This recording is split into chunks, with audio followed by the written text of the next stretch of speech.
A tradition, which is now the 10th time running here at Open Door, comes up on the following weekend on Friday night. The 29th is the hymn sing. And this is now 10th year of making this happen with fellowship and worship through hymns in here. So show up and bring a can of food to help stock the shelves on the food bank, which serves thousands in our year locally. Also bring a snack to share, some food to share, and a great time of fellowship. Another thing happening the next morning is what we call this kids' clothing swap. So for young moms in here that have kids where your kids have grown out of their clothes, bring the clothes that don't fit anymore, donate those, and take a bunch home that do fit your kids. So it's this neat little clothing exchange. Come and engage. There's toys, clothes, shoes, all kinds of things that gather together. With that, we have a couple of amazing men that I do not see in the room. Brian and Jason are there. They are. All right. A couple of men to talk to you about some things going on with our youth and kids. Jason Ellis and Brian Dario.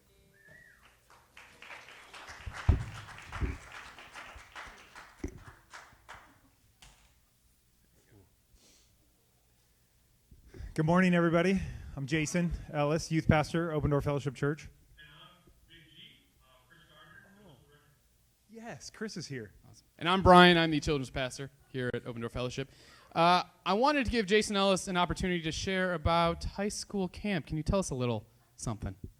High school camp is this summer. It's in July, and I think I just want to leave it at this. We're going to San Diego. Can I come? What about Mike? You want to come? Yeah. Yes, actually. Brian, tell us, could I ask, is it okay, could I ask, tell us about kids camp? You have my permission, yeah. Okay. It's at Mountain Meadow Ranch. No, come on. June 12th through the 17th, kids camp. It's going to be amazing. We have a stellar group of people who are going to be up there teaching, loving on your kids, being in... Taryn? Now? Really? Can we? Oh, Big G. He's looking at Mike. Anyway, it's going to be amazing. We're going to be talking about Jesus, and not just, I mean, you always hear that, but it's called the Christ Files, and we're going to have the kids really search out the mysteries of Jesus, ask those questions that we as adults are afraid of that they're going to ask because we don't know how to answer these questions about good versus evil and those type of things, but we want to give them the opportunity to really get to know Jesus and ask those tough questions. It should be an amazing week at camp. So June 12th through the 17th. Now I'm going to let G talk about middle school camp. G, what do you think? And middle school camp up at Mountain Meadow Ranch as well. It's a time where we get to know each other, get to hang out with each other, and get to know Jesus better and each other. So really stoked about this opportunity we have for ministry in the summer. Come join us June 5th through 10th. It's going to be a great time. Thanks, Chris. Man, that was smooth. Hey, Chris and Brian both are amazing men, but when they come up to camp or take kids to camp or some experience outside of the norm, they come alive in a new way. So I'm just excited to get to be a part of watching them and want to let you know that these guys are created by God to do this kind of beautiful work in the summer. We have really lots of space for people to help. Like, you could give a scholarship to help somebody go to camp. You could pray for kids or leaders at camp. We have some specific needs related to our ministries, all three of us, for those specific weeks of camp. So kind of wanted to be here in front of you to say, be a part of what we're doing this summer, because it's massively significant in the growth of our kids from small all the way up to those that are getting ready to embark upon college life. So we really want you to be a part of it in whatever way you can. I think that's it for me. You got anything else? Yeah, I got a couple things. Sorry. I'm here all day. I'm not, Caleb. But I want to also share with you Vacation Bible School. We do it every summer. This summer is going to be a little different. We're doing 3 VBSs. We're going to do 2 here at the church for our kids. And then I'm hoping Kaylee, Lynch, and I are hoping to grab a team to go to Sombra Apartments, and we're going to bring VBS to them, to those kids. And so after church today, here in the auditorium, from 1 to 2 at the very latest, most likely not till 2, but you're invited. Everybody is invited to come and hear the vision for VBS the theme, hear the different directors' ideas and heart towards their own VBS, and we're also providing lunch as well. So want to invite you after church here in the auditorium. Great. Thank you, guys. Love it if you guys would stand with us.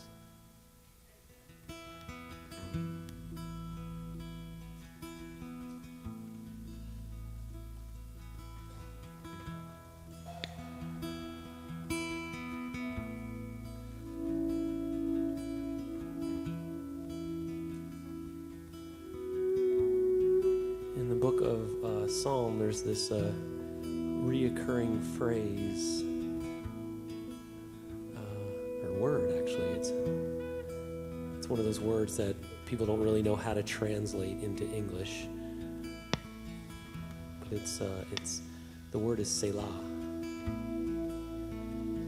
And some people say, oh, it means, oh, this is a tricky part in the song, so be sure to take a breath right here. Get ready.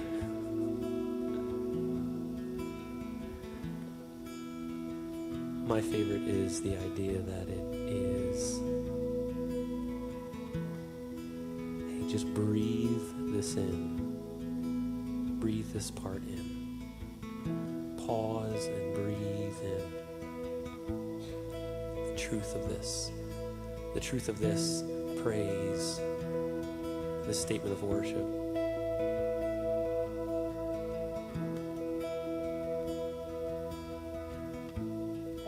Said when you go to pray, I forget where I heard it. My buddy Nick Vero, yeah. He said, man, when I pray, I want to spend, the first 8 minutes. If I only got 10 minutes, I'm going to spend 8 minutes worshiping, and I'll spend 2 minutes praying. So that's why so often when we gather here, we start the morning off with worship, because it fixes our attention. It fixes our minds, our hearts, because every single one of us, we know how difficult it is to get out of the house in the morning. We know stuff happens on the way from home to here. So this is our Selah. This is our breathing in.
Spirit of the living God, come fall afresh on me.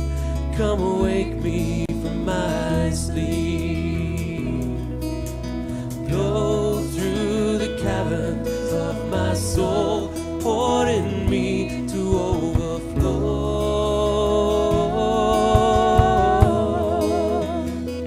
To overflow.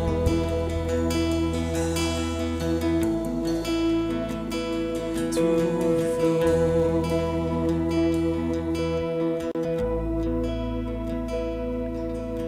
Spirit of the living God, come fall afresh on me. Come wake me from my sleep. Blow through the caverns of my soul, pour in me to overflow. Oh, to overflow.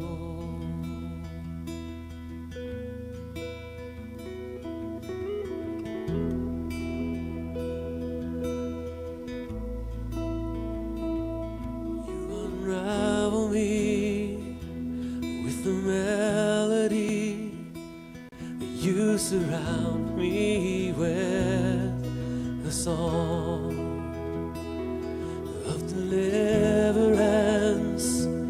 from my enemies, till all my fears are gone. Sing that again. You unravel me with the melody. You surround me with the song of deliverance from my enemies, till all my fears are gone. I'm no longer a slave to fear, for I am a child of God. I'm no longer a slave to fear. I am a child of God. Sing that again. I'm no longer a slave to fear. Oh Lord, for I am a child of God. I'm no longer a slave to fear, for I am a child of God.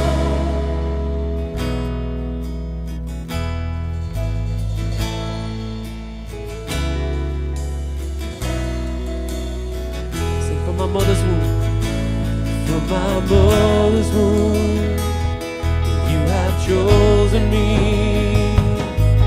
Your love has called my name, and I've been born again into your family.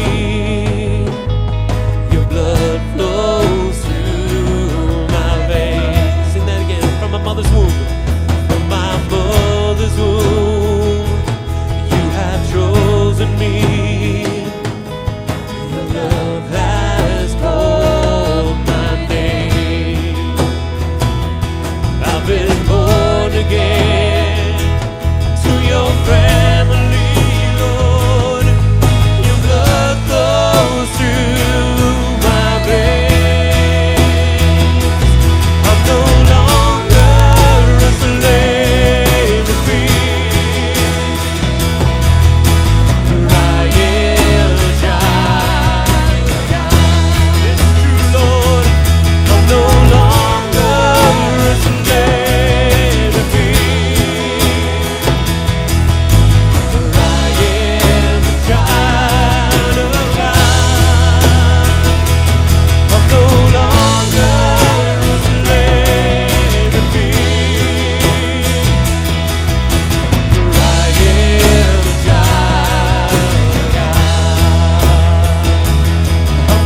I'm no longer a slave to fear.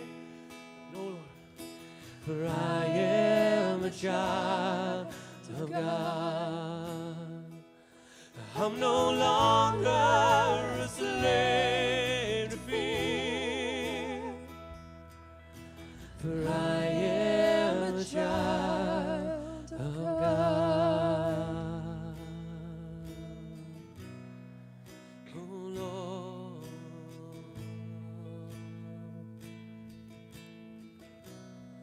Oh God, I am yours. You are mine. I am yours. You are mine. Forever yours.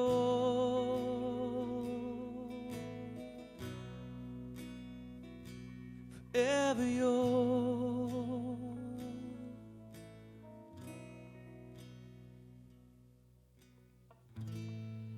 I will call upon your name and keep my eyes above the waves. When oceans rise, my soul will rest in your embrace. I am yours, and you are mine.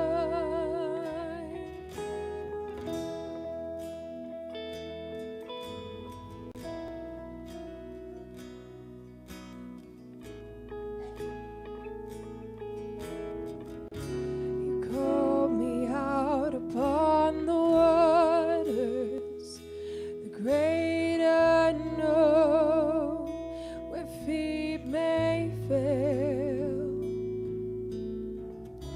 And there I find you in the mystery, in oceans deep, my faith will stand.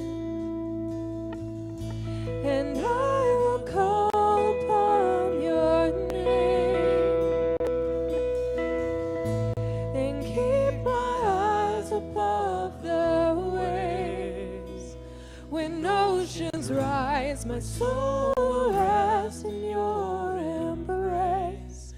I am yours, and you are mine.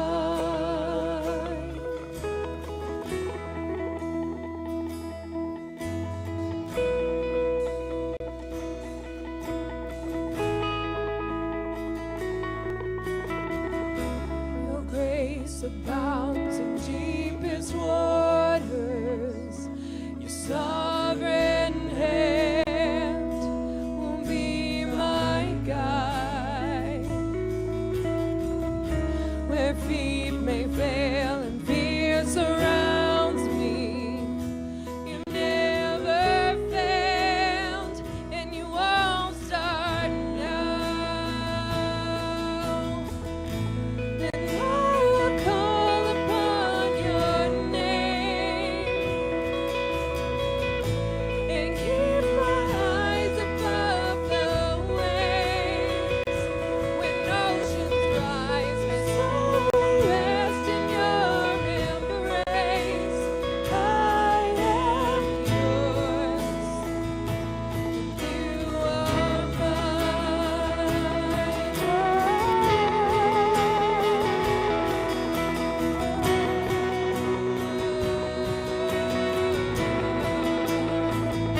Morning, Open Door.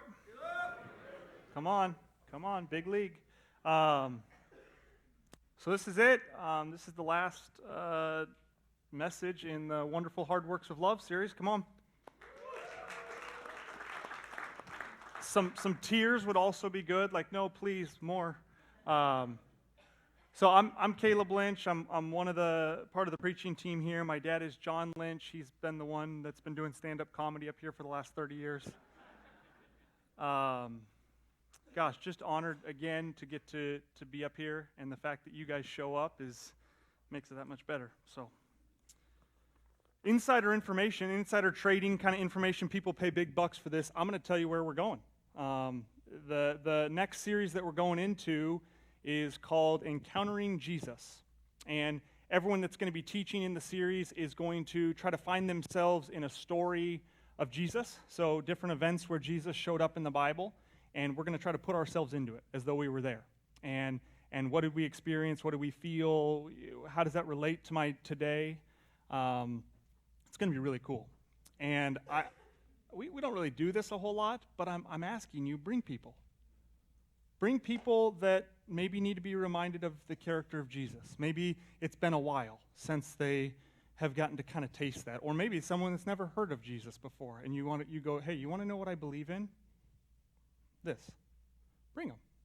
We don't normally have camels show up and have a good reason to bring people, but this would be a good reason, okay?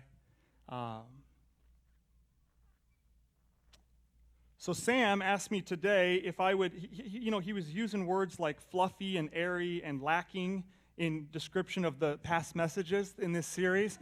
And so he asked if, and you're just going to have to stay with me on this, he asked if I would take 5 minutes on each sermon and just kind of critique it. And no, how good has this been? How good has this wonderful hard works of love been? I feel like even in just our delivery of how we communicated what we were trying to communicate in this series, I felt like it was almost like we were stepping out on a limb and just saying, can we say it this way? It was so fun for me to get to watch us. My dad started it with this thought of God kind of writing us letters of these works of love that we get to walk into, that are specifically designed for us. And then it kind of took us into Shannon McBride, who was so fun, this picture of the healing power and the joy that comes with experiencing, receiving, and giving love. And just kind of almost like a global picture of love. And then David Pinkerton came in throwing 30 miles an hour for 30 minutes, and 30 miles an hour for 90 miles an hour for 30 minutes. And I'm telling you, Sam called it weak. It wasn't me. On generosity, it was almost like an obedience message. It was beautiful, beautiful. And then another one of those kind of fluffy, airy hospitality messages by my dad. He's not even here, and he won't listen to this, so I can say whatever I want. His extent of technology is Facebook, so there you go. Then we brought in an outsider, kind of a ringer, right? And Jeremy Affelt, he taught on permission in that beautiful picture of him kind of submitting to his wife, and that was awesome. And then Adam, bringing us through protection and bearing someone else's burdens and what that looks like, and powerful, powerful picture of Jesus with his disciples and calling them by name, and dang it, that was good. And then we brought in a veteran, Louise Sedgwick, and she brought us to where we are here. She talked on what do you do when you get hurt? How do you love in the midst of pain and hurt and when someone did you wrong? And how do you forgive? And what if that person doesn't receive your forgiveness? What in the world is that about, right? Beautiful. As a body, we meet here together, right? We come on a Sunday morning and we meet together. So important for us to not just move from one series to another, but for us to get to hear how it affected us. So 30 seconds of, I just want snapshots of your takeaways of what did you hear? What did you hear Louise say? What did you hear my dad say? What did you hear David say? What are just 5-6 takeaways that you had from this series? And if you can't give me 5, then I'm going to do the critique 5-minute thing that Sam asked me to do. Yes? Without the cross, there's no basis for forgiveness or repentance. Dang it, that's good. Yeah. What else? A couple more. Takeaways. What are you taking with you? Yeah. That men are not weak or diminished when they submit to their wives. You sure? Okay. Yes, I am. Okay. What another takeaway? Yeah. That hospitality isn't just having your friends over, but inviting your home over to strangers. Gosh, crazy. Couple more. What are you taking with you? Yeah. Learn to forgive when people might not be ready to say sorry, and learn to say sorry when people might not be ready to forgive. This place might look different if we could grab that, right? Golly. Yeah. No matter how hard it is, when my heart's motivation is love, then I have the ability to Say the last part again. no matter how hard it is, when my heart's motivation is love, then I have the ability to affect the world. Wow. Wow. Yeah, huge. Maybe one more. Caleb, that my generosity can meet with my joy where my passions are, that it can That is, as fellow believers in a body, that we wouldn't just move past something like that, but just I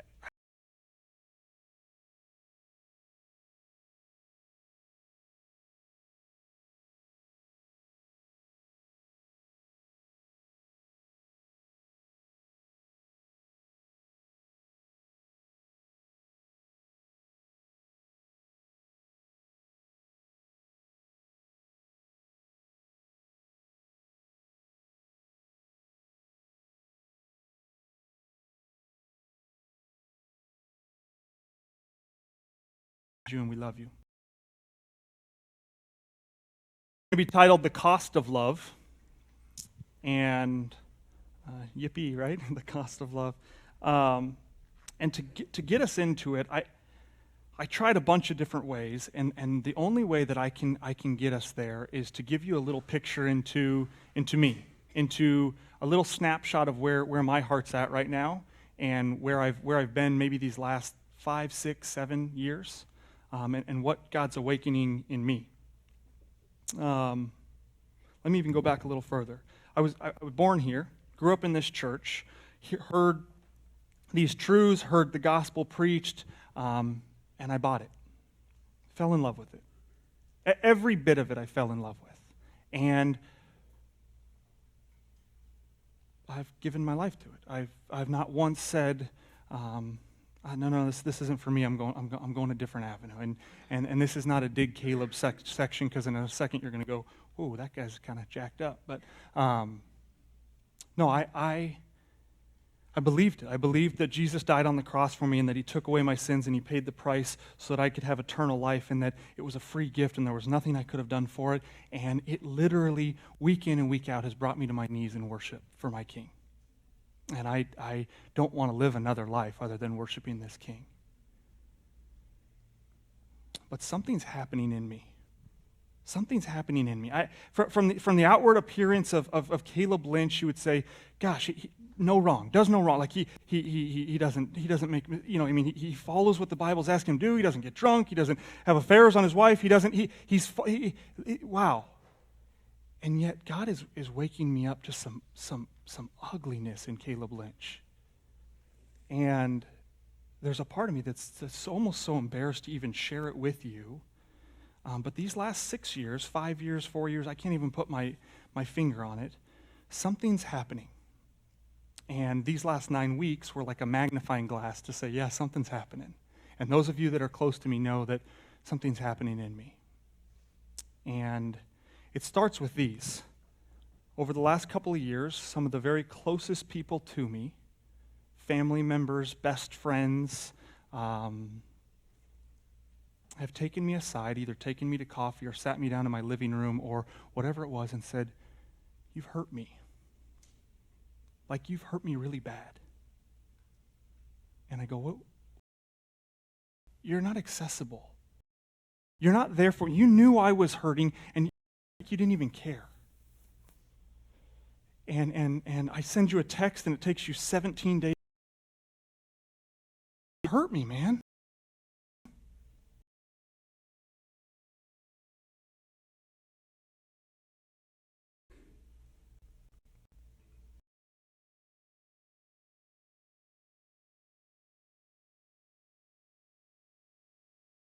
9 weeks, what lovers do is they give their lives away for the sake of another, and they sacrifice their time and their well-being even at times to say, I care so much about this mission of love that I would give up my own whatever to serve you. And I'm going, oh shoot, Caleb, that's you. You're selfish, right? I mean, that's what it kind of, in some sense, boils down to, is like, God, I have fully submitted and received your love and embraced it, and I have bought into this reality of who you are, and I'm scared to death to give up Caleb. Scared to death to give up Caleb for your benefit, right? For the sake of folks over the last 9 weeks, and we hear these things about what it's going to cost us to love, what it's going to look like, and you folks seem to be not. And I'm going, either they're crazy or I'm crazy, because that sounds terrible at times. And it's almost as though, it's like I feel like I didn't open up his word. And again, I'm like, let's sign up for that. That sounds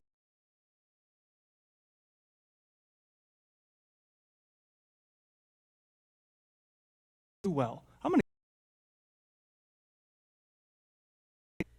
get bit. Matthew 23:11, he says this, you want to be the greatest? The greatest amongst you will be the servant. I go, hey, let's try this. Why don't we make the greatest person the one that does the great things? Follow me. And he says, yeah, come on, yeah, let's go. And Jesus goes, hey, can I pause you tonight? You know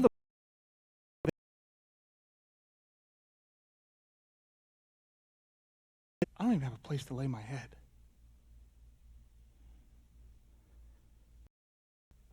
And then in Luke 14, he says, listen, you want to know what it looks like to follow me? It means you'd pick up your cross and you'd follow me up that hill.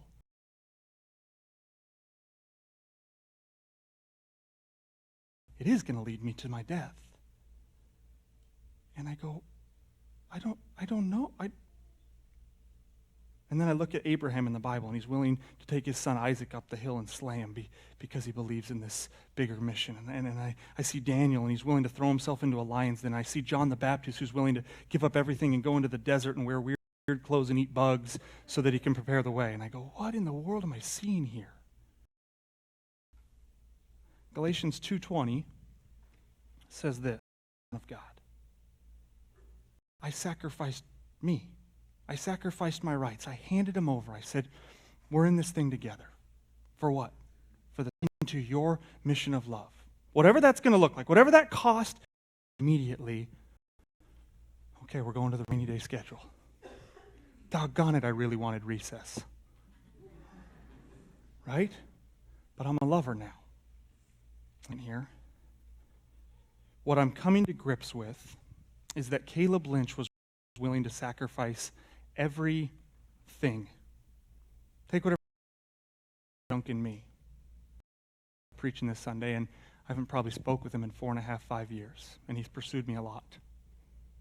And in the fear of what it would cost me to invest into him and our relationship and how messy that would be, I stood back here. And maybe I claimed that it was, maybe I claimed that I'm a introvert or whatever that is.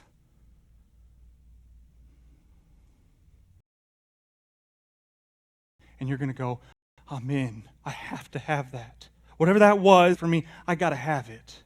And here's the crazy part, Caleb. Something's going to happen that day. I'm going to send my Spirit into you.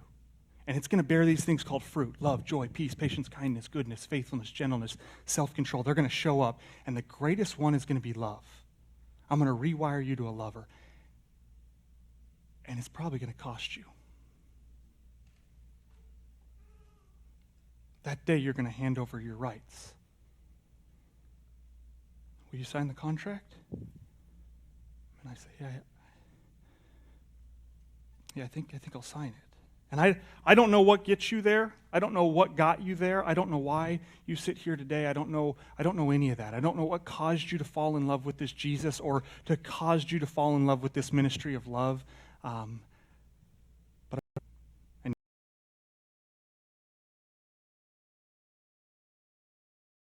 Maybe it was that he claims to be the Alpha and the Omega, the beginning and the end, and you're like, I don't even know what that means, but he's like in control of the starting line and the finish line, and I know I'm somewhere in between, and then he claims to be eternal and everlasting, and that's just weird because those don't go together, so I'm in. Maybe it's because he's the most powerful being in all of existence, and even the wind and the waves obey his words. Maybe it's because creation is patiently waiting for his return. Even the rocks cry out to be redeemed by him. And you go, if that rock is waiting for this dude to show up to redeem him, I'm all in. Maybe it's because he's never broken his promise and that all of history, or maybe it's because at some point in and his love, and nothing has ever tasted so sweet. And when you read those words in the Bible that say his love is greater than life, you go, oh, because you are convinced, like that literally does not let them collide, that matches gravity with space and time, that he actually uses that same power to hold your heart in place. Maybe you're convinced of that. You felt that. Maybe you chose him because he promised light in the darkness and you've only known darkness. Maybe it's because he has power over death. Maybe it's because he promises life after death. Or maybe it's because death was not strong enough to keep love down. Maybe it's because he gave you his spirit. Like literally the same spirit that after he died, and he calls you his own. You get filled up. Or maybe it's because you felt him sitting on his front porch waiting for you to return because you ran from him. And on your arrival, you realize that he's prepared a party for you, and he places a ring of kinship on your finger and a robe of protection around you, and he adores you with all affection. Maybe you've tasted that, and you said, I don't know anything else in my life that's ever been anything close to that, and I'm in forever. Maybe it's as simple as the fact that he's replaced your sin and your junk with holy residency as a free gift. And maybe it's because he's freeing you from your shame and your addiction right now.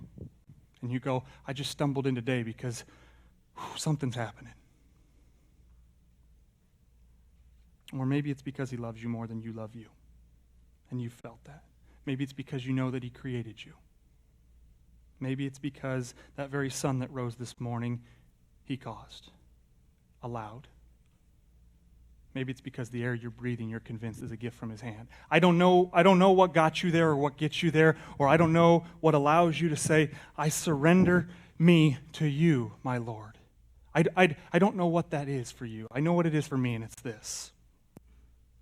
What I'm coming to grips with right now, what if it was that he picked me? That he and God in heaven created this crazy, huge thing called love. And he said, listen, it's the only thing that can change this world. It's the only thing that has power over sin. It's the only thing that has...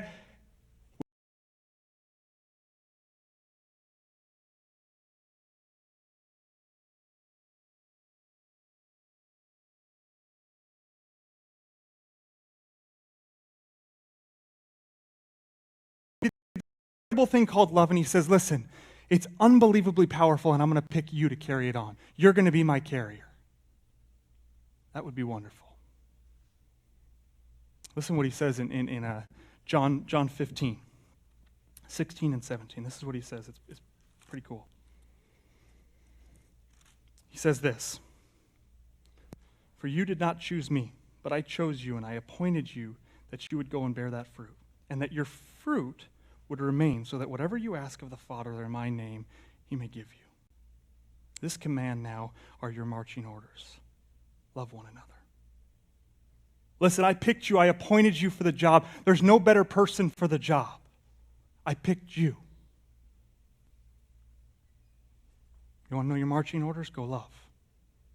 I'm selfish, and I'll ruin it. I'm not going to do it well. And he goes, yeah, here's kind of the trick. I put my spirit in you. So you actually can, and here's the catcher, you actually want to. Tricked you. Right?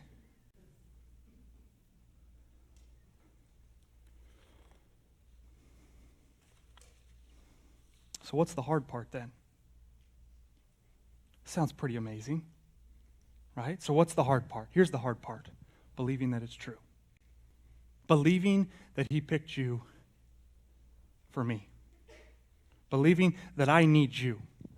Believing that without you willing to invest your life, that I never get mature, that I never get to grow up, that I never get healthy, that I never get to be used. It's so cool. John 6, if you want to open there, you can. I'm going to kind of bounce around there. Listen to this. This is so neat. Jesus has just fed the 5,000. So he just turned very, very small amount of food into a lot of food. And night falls, and he crosses this big body of water, and he goes to the other side. And the next morning, people kind of figure it out. There was only one boat, and they're like, oh, I got what's going on here. So they go and find him. And they start running to him. Like, literally, they're at this point right now, his followers are, of like, we'll storm the castle with you. We're ready to make you king. All right, like, what do we got to do? Let's do this thing. We're ready to roll. Okay? And they get up to him, and they go, what are we to do? What do you want us to do? What's the plan? And he looks at him, and he goes, listen, you're here right now with me because I fed you. He goes, you all just showed up right now because of what I did last night. I fed you. He goes, you want to know what to be about? Listen, be about what my Father and I have planned. And they go, okay, yeah, let's do it. What's that? That sounds cool. I like that too. Fish and loaves and bread, and now this thing about a father, and yeah, let's do it. And he goes, no, here's what it is. He goes, you want to know what the work to do? He goes, the work of God is that you would believe in him who sent me. And then he goes on into 38. And he says, for I came down from heaven not to do my own will, but to do the will of him who sent me. This is the will of him who sent me. You want to know what it is? That all that he has given to me, that I would lose none. You know what he says to him? He's saying, listen, you want to know the hardest work of all of this? Trust in what we've created. Trust in this thing that my Father and I have created. This thing called love, this ministry of love. That might be the hardest work, huh?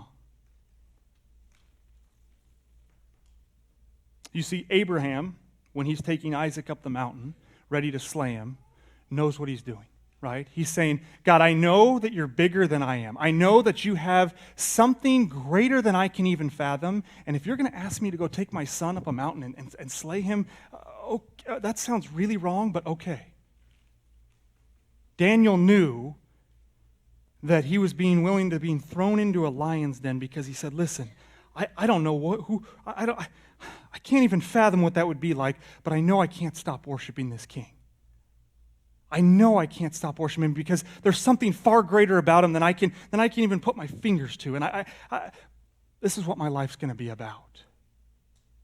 John the Baptist knew that he had been called to a ministry that was far greater than himself. He didn't even know what he was saying. He's saying, there's this guy coming that's going to change everything. He's going to rewire everything, and I got to be about it. If it costs me my life, if it costs me my hunger, if it costs me my well-being, I'm in. He knew that there was something out there above him.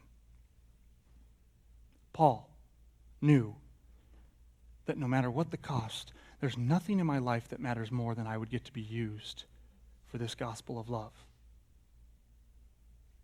Even Jesus, that time in the garden, says, take this cup from me, Father. Take this cup from me. But if this is the only way, use me. Use me. So what if that was it? What if that was it? What if there was no return on our investment?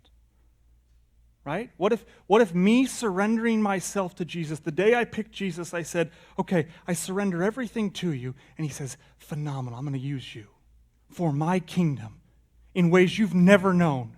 I'm going to get to bless people. I'm going to get to change people. I'm going to get to save this world through you, Caleb, because you're willing to let love flow out of you. What if that was it? I think I would sign the contract. To know that I was a part of that. To know that I was a part of the greatest ministry of all. Yeah, sign me up. But here's the cool part.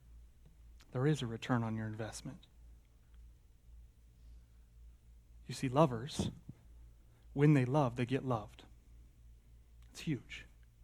When Caleb Lynch is willing to step out of his own comfort zone and out of his hiding place where he gets to just be at his house and mow his yard and hang out with little baby goats, and is willing to go and find my sister and meet her and say, I'm sorry and I love you and I'm for you and I'm on your team, Caleb gets loved back. And you want to know the other part? Caleb gets so stinking filled up. He has purpose. He has meaning. He knows who he is again. Oh, and it's costly. But you want to know the day I wait for? Here's the other part. You want to return on your investment? You want to return on your investment? Here it is. There's going to be a day where I get to sit face to face with my Jesus. And I'm going to show up in heaven, and I'm going to see Jesus coming from a distance, and we're going to catch eyes, and he's going to wink at me or smile at me in such a way that I know what he's saying. He's saying, hey, we were in on some big gig, weren't we? And he's going to get close to me. He's going to say, the cat's out of the bag now, huh? And I'm going to start crying. And the first thing out of my mouth is going to be, you're real. You're real. And he's going to go, you knew I was real. I'm going to say, I know. And then I'm going to keep crying, and he's going to grab my face, and he's going to look at me straight in the face, and he's going to go, you have no idea how proud of you I am. I'm so thankful for you. You didn't have to pick me. You didn't have to surrender your rights for me, but you did. Come here. I want to show you something. I want to show you. Get over here. And he's going to get to play back my life for me. And he's going to get to show me all the times that the Spirit of God awoken within me and that Caleb Lynch, in his own selfish junk, was able to give himself away for the sake of love.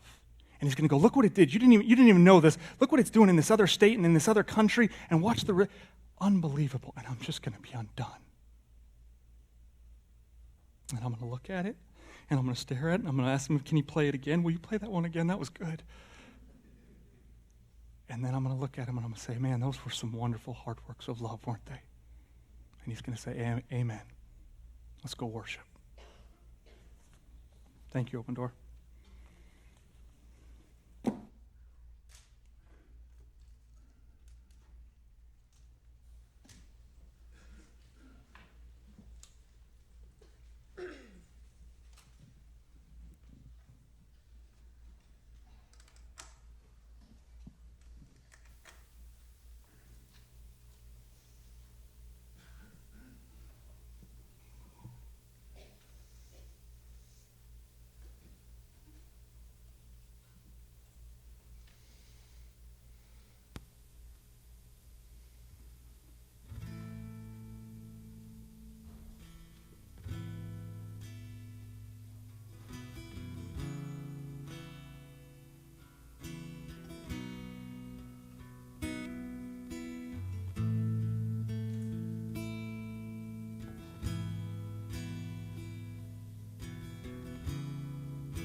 No matter how far I run, you lead me home. You extend your love patiently, Father, in the orphan in me. You say I am your own. I'm never alone.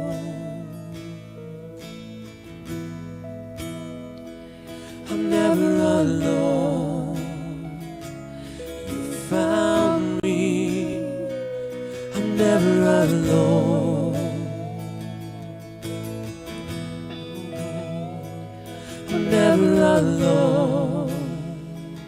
You found me.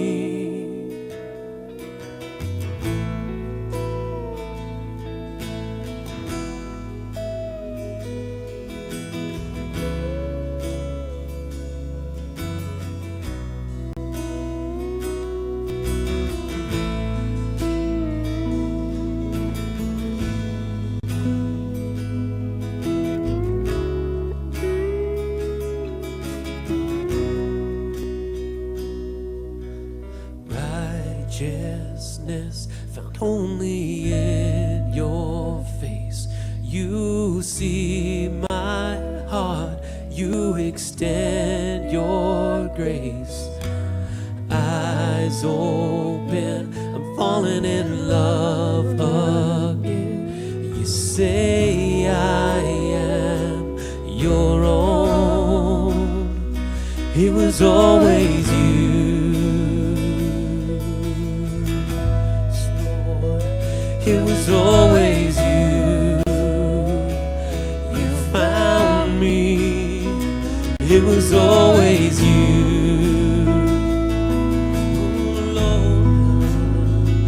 It was always you. You found me. I made up my mind. I'm never going back.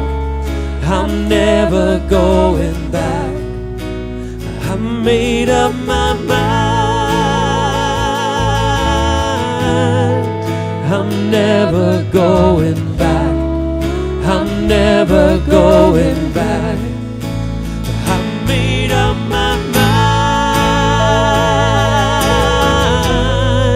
I'm never going back. I'm never going back. I made up my mind. I'm never going back. I'm never going back. Oh, you call me your own. I'm never going back. No, I'm never going back. Oh, you call me your own. Yes, Lord. Oh, I'm never going back. I'm never going back. Oh, I made up my mind, yeah. I'm never going back. I'm never going back, Lord. Oh, I made up my mind. Oh, God, I'm never going back. I'm never going back, oh, Lord.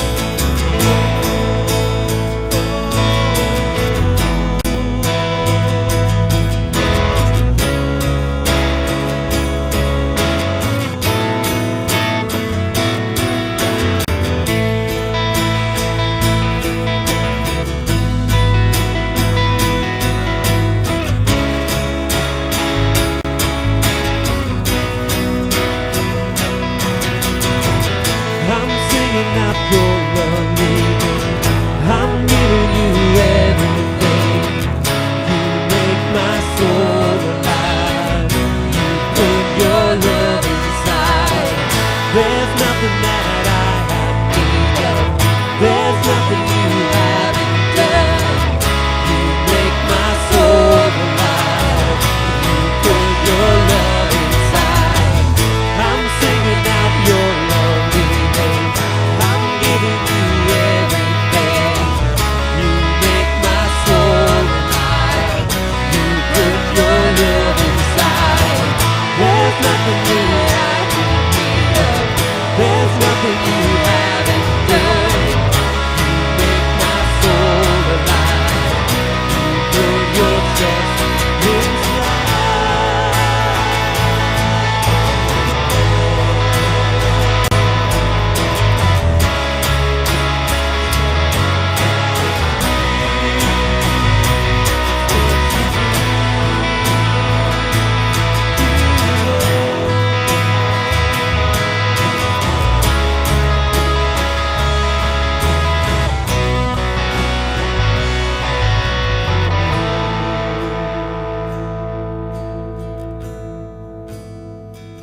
I'm never alone, 'cause you found me.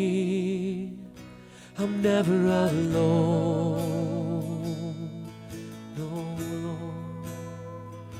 I'm never alone. You found me. I made up my mind.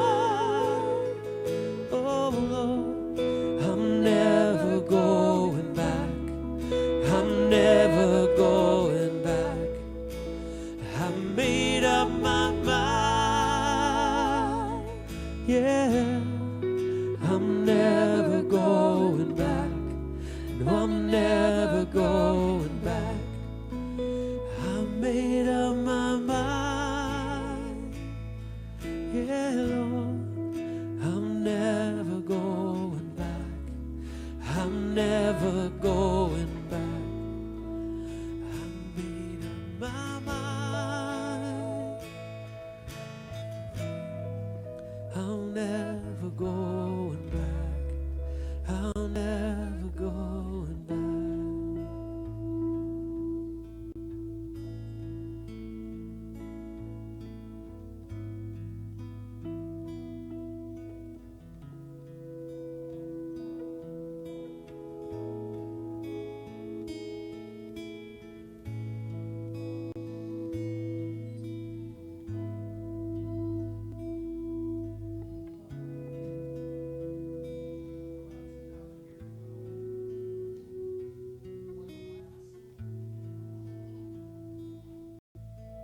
And so we've been doing it often in remembrance of him. And if you were here today, if you found yourself today and you don't know about this Jesus guy, God, it's okay to let this pass. But for those of us that have been adopted, that woke me up this morning, that dad, let's celebrate again together. And that we have been picked. We happy few. No, we can look at each other and we go, we know. If you are new to this game, I am scared to death. And probably some of the first words you hear, I know.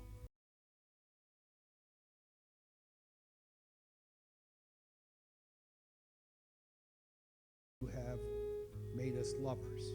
Days and weeks, those seasons, we are the adopted children, and you tuck us in at night. We love you, Dad. Pray, amen.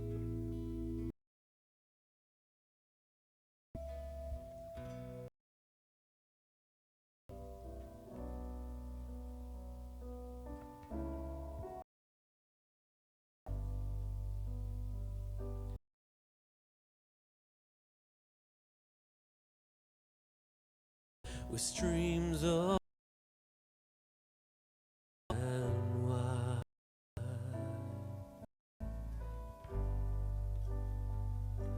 but all the love I've ever found comes like a flood.